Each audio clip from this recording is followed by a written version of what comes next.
Uh, the Xi government in China has become ossified. It's a cult of personality that is tighter than any we've ever seen before, including the Kim dynasty in North Korea. And there is no one who wants to bring Xi any information, not information that they think will make him mad, any information at all. And Mhm. so he's making a series of bad and increasingly disconnected from reality decisions. But it's the Ukraine war that I think has really changed the calculus. The Chinese use the Russians as kind of a canary when they're thinking of doing something. They let the Russians do it first, see how it comes out. So like the liberalization in the 1980s is a great example. They saw perestroika and glasnost in action. It led to the fall of the Soviet Union. They're like, whoa, we're not doing that. And it's happening with the Ukraine war. So number one, they thought the war would be easy. Uh, but you can walk to Kiev. You'd have to swim to Taipei. And Kiev has only been preparing for this war for 8 years. Taiwan has been preparing for 45. So, like, okay, this is going to be a harder war than we thought. Assumption number two, we assume that Russian weapons are really good. And so they cloned Russian weapons for most of their military buildout. And now they have massive buyers or theft remorse, whatever you want to call it. Assumption two is gone. Assumption three, Little Freudian slip there, huh? yeah, exactly. Uh, Assumption three was that no one will sanction Russia because it's too important to the international economy. Well, whoops.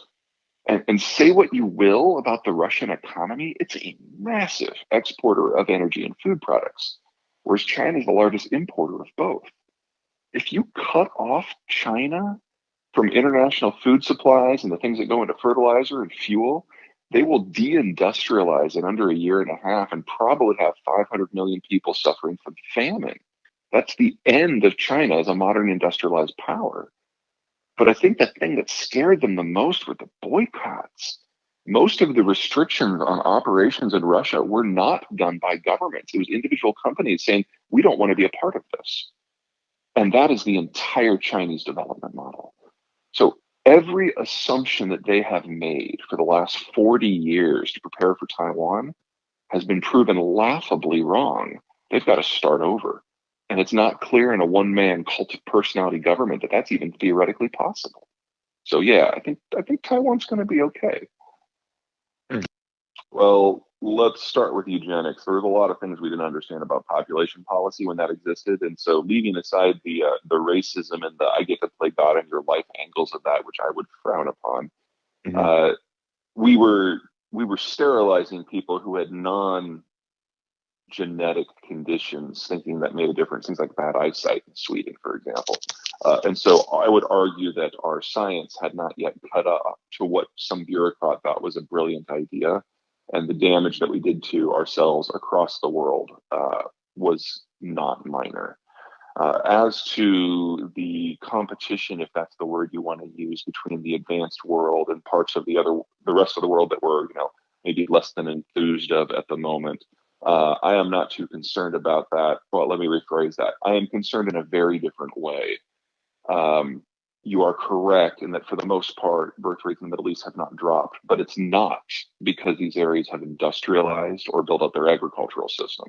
It's because they've been living on resource rents and they're able to import what they need from the advanced world in order to feed themselves and have basic technology. Well, basic technology, that sounded wrong. In order to enjoy an industrial lifestyle without actually industrializing, Mhm.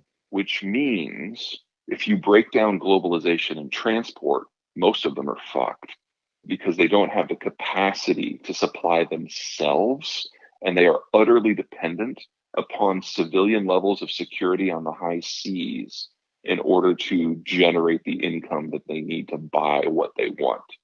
And if that breaks down, they don't just have a birth rate correction, they have a population correction because these guys import on average more than half of their foodstuffs. I have And no doubt that in a world of economic stress that the Europeans will act like Europeans.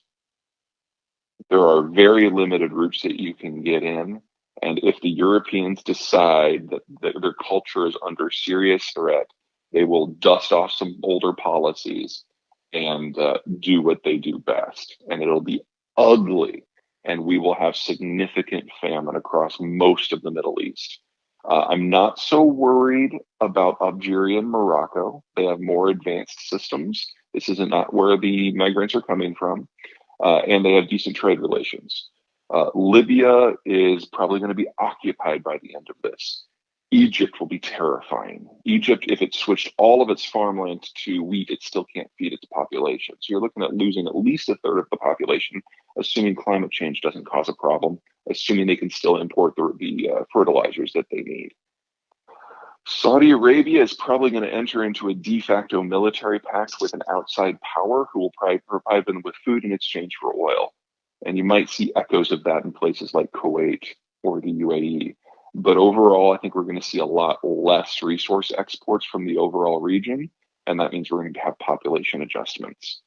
Um, for the last decade or two, this transmigration issue has been an interesting test case because we've seen how the Europeans have responded to it in a period of physical security and economic growth. You remove those two pillars, and the Europeans are going to act differently. And honestly, so are the Turks on the way, and so are the Moroccans. So, will we have a refugee move? Yeah, and it'll be stopped cold. And then we're going to have some significant population adjustments in a number of places. I was actually be more concerned about the Russians in Central Asia because there are fewer barriers, there are no good choke points, the level of desperation will be higher, and the Russian state on the backside of this war is likely to be much weaker. I think you're going to see what you're concerned about. I think you're just concerned about the wrong part of the world. What's coming? Sure. So there's really no foreign power that thinks it's a good idea to mess around in Mexico anymore. You know, independent of the fact that the Mexicans have an order of magnitude more internal capacity now than they did a century ago. Mexico is absolutely its own thing, and since it and the United States are each other's top trading partner in most categories, people realize that if you mess with Mexico, you mess with the United States. We are in the process of kind of extending that mindset over the rest of Central America and the Caribbean sans Cuba. And in a world where the Chinese and the Russians are obsessed with local issues, I really do think Cuba is going to come in from the cold and we'll have a broadly productive relationship, and they kind of join the NAFTA family, if you will. The opportunities there for manufacturing are actually quite impressive. That just leaves South America. And people forget that South America is not one thing. You've got your northern tier of Colombia and Venezuela, which are separated from one another but have Caribbean frontage. We already have a free trade deal with Colombia, and we're in the early stages of seeing their integration into NAFTA structures. Ecuador, Peru, and Chile are separated from everyone else by the Himalayas. We already have a free trade deal with the Chileans, and relations with the Peruvians are reasonable. Ecuador is kind of its own thing.